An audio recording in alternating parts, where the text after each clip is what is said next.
Assalamualaikum warahmatullahi wabarakatuh. Today we learn about in and around the hospital. After we learn about medication in last meeting. So the first is you need to learn about departments, ya. Department in hospital, ya. Many departments. The first is pathology, ya. Pathology adalah departemen yang mempelajari atau menerima pasien yang membutuhkan pemeriksaan klinis, misalkan untuk mengetahui bagaimana kanker ini masuk ke dalam stadium berapa. So, departemen patologi. Kemudian kardiologi. Kardiologi adalah departemen yang mengurusi ya pasien-pasien dengan masalah jantung. Dan we have fisioterapi ya. Fisioterapi adalah departemen yang memberikan layanan rehabilitasi medik ya, memberikan terapi secara fisik utamanya pada pasien-pasien yang membutuhkan rehabilitasi medik. Kemudian renal unit. Renal dari kata renal ya berarti berkaitan dengan ginjal ya. Biasanya berkaitan dengan pasien-pasien dengan masalah ginjal ya. Kemudian tentang cuci darah ataupun yang sejenisnya. Farmasi adalah farmasi ya atau yang mengenai obat-obat yang diberikan untuk pasien. Next, we have orthopedics department. Orthopedics department itu artinya adalah ruangan yang memberikan layanan pada pasien-pasien dengan gangguan tulang ya. Kemudian yang selanjutnya adalah neurology department. Neurologi berarti berhubungan dengan masalah syaraf. Then we have pediatrics. You also learn before. Pediatrics is departemen yang memberikan layanan khusus pada anak-anak. Dan dermatology department. Dermatology department ini adalah memberikan layanan pada pasien dengan masalah kulit atau yang ingin menjaga kesehatan kulitnya. We also have obstetrics department ya, obstetrics department. Ini hampir mirip dengan maternity department ya, ibu hamil. Nah, ada organ reproduksi. Jadi masalah-masalah yang berkaitan dengan organ reproduksi wanita ya masuk ke dalam obstetrics department ini. Then also we have surgery department ya atau ruangan yang memberikan layanan pada pasien-pasien dengan masalah bedah. Setelah mengetahui masing-masing definisi dari departemen yang ada di sebelah kanan ini, sehingga kita bisa menghubungkan nih ya nomor 2. Nomor 1 kan dispense medicines, berarti yang masuk dalam yang memberikan obat-obatan dan menyimpan obat-obatan berarti adalah farmasi ya. Kemudian yang kedua ada soal treats kidney disease ya. Kidney adalah ginjal ya, berarti masuk ke dalam renal unit. Yang ketiga, specialized in pregnancy and birth ya. Di sini tidak ada maternity department.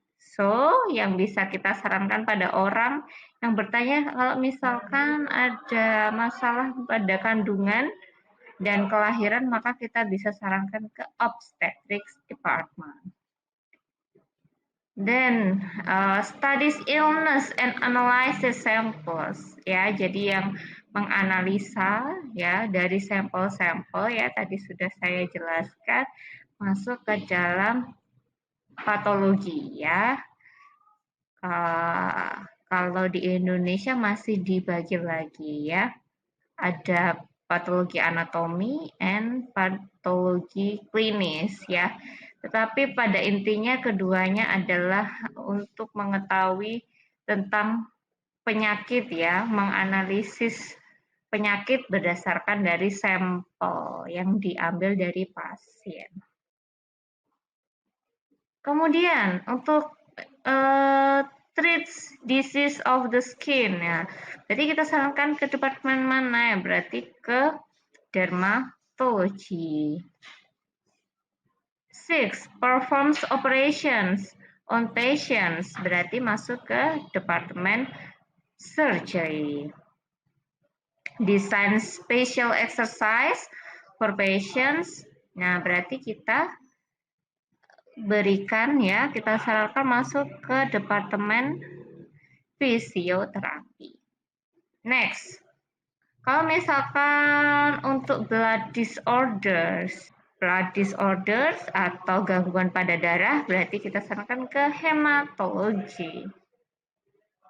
Treats bones, nah berarti ke yang berhubungan dengan tulang-tulang, berarti kita ada orthopedics. Kemudian yang ke-10, specialize in the heart, berarti masuk heart adalah jantung, berarti di kardiologi. Deals with sick children, nah ada kata kuncinya dari children, berarti ke pediatrics. And the last, treats disorders of the nervous system, berarti tersisa satu saja. Ya, berarti berhubungan dengan nervous atau syaraf, berarti ke neurologi. Nah, untuk membahas apa yang ada dan yang ada di sekitar dari rumah sakit ya, kita juga mengenal beberapa benda-benda ini ya. Jadi dari benda-benda ini akan saya sebutkan satu per satu ya. Nanti Anda bisa mereviewnya ya di quiz yang saya akan berikan ya. Sejauh mana Anda memahami dari yang sudah saya jelaskan di penjelasan gambar ini ya. Kita bahas satu persatu dari yang paling atas sebelah kiri ya. Ini adalah alat untuk merekam jantung. Ya, berarti dia adalah alat EKG. In English is electrocardiography. Kemudian B ya, untuk melihat benda yang lebih kecil ya, sel-sel dan seterusnya ya. Untuk menganalisis sampel ya, entah itu feses, nah kemudian jaringan ya. Ini kita mempunyai mikroskop. Kemudian untuk menganalisa darah, nah ada yang C ini ya, C, hematology analyzer. Kemudian yang D, kita mempunyai di sini ada timbangan ya atau scales. Kita kalau misalkan mau menanyakan pada pasien yang kita timbang gitu ya, mungkin bisa menanyakan dengan how much is your weight ya. Kalau misalkan dia belum timbang ya berarti ya let's get your weight ya, untuk mengetahui berapa berat badan dari pasien tersebut. Oke, kita ada alat yang I ya, yang E ini seperti sepeda. Nah, ini biasanya ada di departemen yang berhubungan dengan rehabilitasi medik ya. Fisioterapi department ya, ini adalah static bicycle ya. Fungsinya adalah mengembalikan fungsi motorik utamanya di bagian ekstremitas bawah. Kemudian F, nah F ini adalah alat yang digunakan untuk mengeluarkan cairan urin ya, membantu mengeluarkan cairan urin ya, ini kita sebutnya kateter ya, sama in English juga kateter. G, ya, G ini digunakan untuk menghentikan perdarahan dengan cepat. Nah, biasanya ini digunakan untuk operasi kecil, ya, untuk menghentikan perdarahan-perdarahan lebih cepat dibandingkan dengan penjahitan satu persatu. Ini adalah alat coulter, ya, coulter. And we have H, ya, H ini ya adalah alat untuk cuci darah, ya. Ini adalah alat hemodialisis, ya. Jadi in English hemodialysis unit. Kemudian ada I. Nah, I ini bentuknya seperti pinwheel, ya. Nah, ini fungsinya adalah untuk pemeriksaan Waardenburg. Ya, jadi ini secara lengkap nama alatnya adalah Waardenburg Neurological Pinwheel, ya. Bentuknya karena seperti pinwheel atau kincir, ya, untuk memeriksa Waardenburg sign. Kemudian J, ya.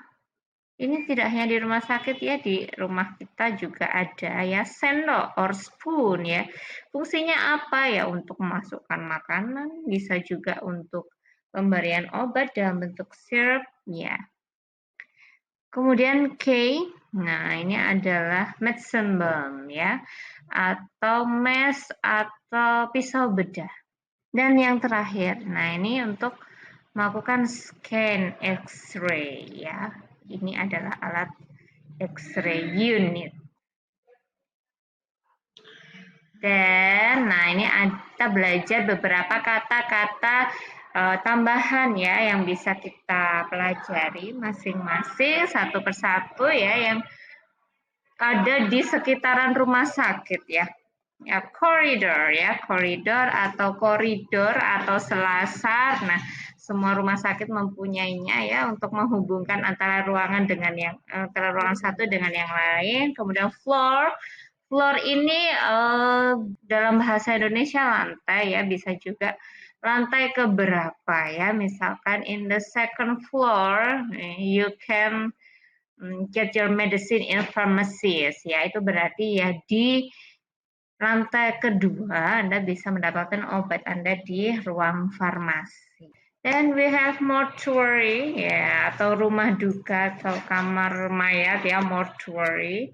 Then we have reception. Reception di hospital, di rumah sakit dengan reception yang ada di hotel, ya, sama, ya, cuman bedanya, ya, jelas tugasnya menghantarkan ke ruangan-ruangan yang bisa dituju oleh pasien berdasarkan dari gejala atau keluhannya. Ya, kalau misalkan reception yang ada di hotel akan menghubungkan, oh mau masuk ke kamar yang mana, ada 1, 2, dan 3. Nah, kalau reception yang ada di hospital, ini lebih spesifik lagi berdasarkan keluhan, ya, mau mengatasinya di mana, di departemen mana. And then we have word, ya, word atau bangsal ini juga sudah kita pelajari, ya, kosakata ini sebelumnya. Oke, kemudian kita juga belajar nouns, ya, yang ada di rumah, yang biasa digunakan di hospital, ya, disorder, ya, untuk menjelaskan gangguan, ya. Misalkan ada mental health disorder, ya, berarti gangguan kesehatan mental. Kemudian sexuality disorder, ya, berarti ada gangguan pada seksualitas. Dan banyak lagi. Jadi untuk mengganti kata gangguan itu, ya, bukan disturbance, ya. Kalau kalian hanya mencari bahasa Inggris dari gangguan adalah disturbance, tapi kalau yang digunakan untuk menjelaskan bahwa ini gangguan pada suatu penyakit, gangguan atau penyakit pada suatu organ atau suatu hal yang berhubungan dengan fisik ataupun mental dari seseorang, kita menyebutnya dengan disorder. Kemudian kita juga belajar, ya, berkali-kali, ya, tentang nervous, ya. Nervous bukan berarti nervous deg-degan ya, nervous yang ada di sini merujuk pada syaraf ya, sistem syaraf, nervous system ya. Dan sampel ya, some of people in Indonesia menjelaskan bahwa sampel is gangguan mental ya, sampel Anda. Nah, padahal ini maksudnya adalah juga bukan sampel itu adalah contoh, bukan ya. Sampel yang dimaksudkan dalam keywords, salah satu keywords yang ada di hospital ini adalah sampel darah atau darah yang diambil ya melalui cara phlebotomy, itu adalah sampel. Bisa juga dahak ya, bisa juga urin. Jadi yang sifatnya adalah cairan tubuh dari pasien yang kita kolek ya, yang kita ambil ya, difungsikan untuk mengetahui dia diagnosisnya bagaimana, untuk membantu dokter untuk melakukan diagnosis. Kemudian bedanya sampel sama spesimen apa kalau begitu? Nah, kalau sampel tadi adalah cairan tubuh, nah kalau spesimen ini biasanya melingkupi baik itu cairan tubuh ataupun jaringan. Jadi spesimen darah juga bisa dikatakan spesimen darah. Nah, jadi spesimen atau sampel ini sebenarnya hampir-hampir mirip ya, cuman spesimen ini bisa lebih luas, tidak hanya yang berbentuk cairan ya, tapi juga bentuk padat ya, hasil dari jaringan yang diambil sebagian, biasanya kalau misalkan untuk mengetahui keganasan dari suatu kanker ya, itu sebutannya adalah spesimen. Kemudian ada stretcher ya, stretcher.